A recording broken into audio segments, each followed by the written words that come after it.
د شیرګل ادبي جرګې د ملګرو مننه کوم چې په دې ګرمۍ کې او په دې په شکال کې دومره ښکلې غونډه را جوړه کړې ده او مشران پکې ناست دي کشران پکې ناست دي زموږ همزولي پکې ناست دي کور دې ودان وي چې د پښتو د سرلوړۍ دپاره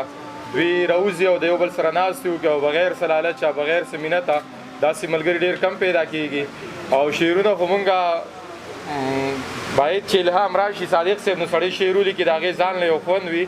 خو داسې مشیني دور دی چې په مخه مخه مشاعرې وي نو د هغې دپاره بیا غزل لیکل او مشاعرې لیکل نو دا بلا ګران کار وي کله چې شعر راغلی دی لیکلی مو دی نو دغه زاړه زاړه شعرونه به جي ووایم بخښنې سره دغې ملګري ووي هغه چې ما به یې څارلې لارې هغه چې ما به یې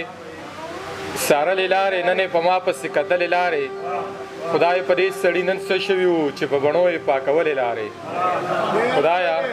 په دې سړي نن څه شوي وو چې په بڼو یې پاکولې لارې ښه ده چې راغلې زه درتلمه درله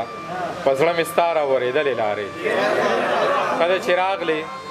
زه درتلمه درله په زړه مې ستا راورېدلې لارې مونږ پښتانه زه د منزل په لوري زمونږ د ښو نه تښتېدلې لارې مونږ پښتانه ځو د منزل په لوري زمونږ د ښو نه تښتېدلې لارې په لار د مینې سرخوږې مه کوه یا ځکه دا دي رسېدلې لارې یو څو شعره نور چې مطلب نشته دی صادق صاحب خو دا به وایم جي په دې کې یو شعر دی چې اوس مونږ ته غالب په دعا هم نشته دی مور هم وفات ته پلار هم وفات دی خو د هغوی په اړه باندې چې مور کله وفات شو نو په دغه کې دغه یو شعر چې رانه ګور او اور تنبیږي راته لپه دعا شته دی رانه ګور او اور تنبیږي راته لپه دعا شته دی نور شعرونه بیا شو خو دغه دوه شعره پکې یاد وو یو څو شعره نور چې هغه و مانه مروره بیګا خوب راله نه راتلو د سره بیګا هغه و مانه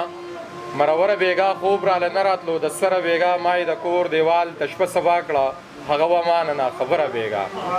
ما یې د کور دیوال ته شپه سبا کړه هغه و مانه نه خبره بیګا د نیمې شپې مې د زړه ور وخوچا په ما سبل شانتې ویره بیګا د نیمې شپې مې د زړه ور وخوچا په ما سبل شانتې ویره بیګا هغه په ما پسې بلا خفه وه خوب کې مې ولیده اوتره بیګا هغه په ما پسې بلا خفه وه خوب کې مې ولیده اوتره بیګا نیازک له ستا د غمه خوب نه ورتلو ښه ده چې راغلې د زړه سره بیګا مننه